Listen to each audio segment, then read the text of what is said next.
Go. Hi and welcome to the Ruby Tuesday. My name is Ruben and this is my unedited version review for Captain Marvel because I've had a really hectic day. So I'm cooking steak and pasta and my wife's going to do the logo noise. Logo! I can't remember the noise. So I saw Captain Marvel this morning and I have mixed reactions to it. So Brie Larson is playing Captain Marvel.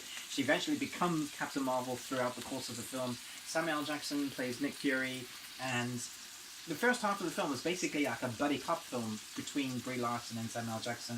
I thought their reactions in the film were really good. I really enjoyed their interactions. I believed their characters together. But the second half of the film, I just wasn't feeling it. I really wanted more colour from the film, like Thor Ragnarok. I thought that was the way they were going to go with this. Obviously, Taiki Waititi, I'm always getting his name wrong. Thor Ragnarok's film was full of colour, and obviously they need to do their own thing. I like Brie in her character as Captain Marvel eventually, but there was a 3/4 of the film that I had to work up to liking her character. Eventually I did. There are certain scenes I also felt they were kind of thrusting you into. There were certain moments in the film where the pacing just dropped out because they wanted to do a side story to get you to like the characters more, and I wasn't feeling it.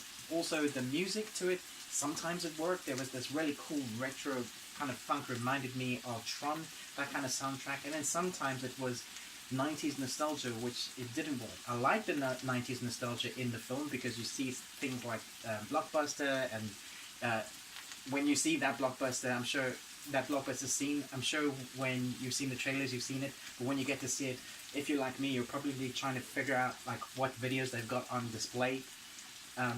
There's a lot of 90s nostalgia, and I thought that really worked. And along with the buddy cop stuff with Samuel L. Jackson, I think that worked. But the pacing is out, the music sometimes doesn't work.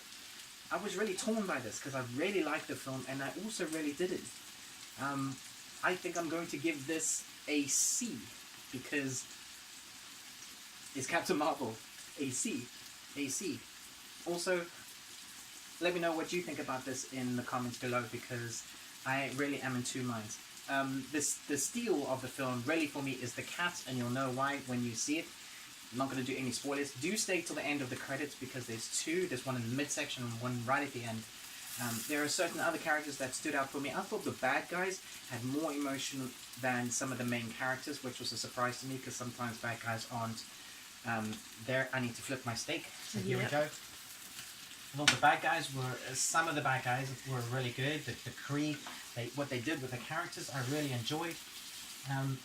But overall, I came away feeling, was there anybody else that could have played Captain Marvel? And I do think, at the moment, there are a number of other actresses that could play that role. I'm looking for that moment when Brie steals the film. Like, you know, with Robert Downey Jr., you know that he's Iron Man. With Thor, you know that Thor is Thor and Hulk is Hulk, and they've all got solidified their characters, but I'm not sure Brie's done that yet. I'm looking forward to what you'll do in Endgame, so let me know what you thought. That's my review. Sorry there's no like sparkly cuts and cool little clips. I hope you found this a little bit informative, and check out my other reviews, but most of all, until next time, remember, live long and Tuesday.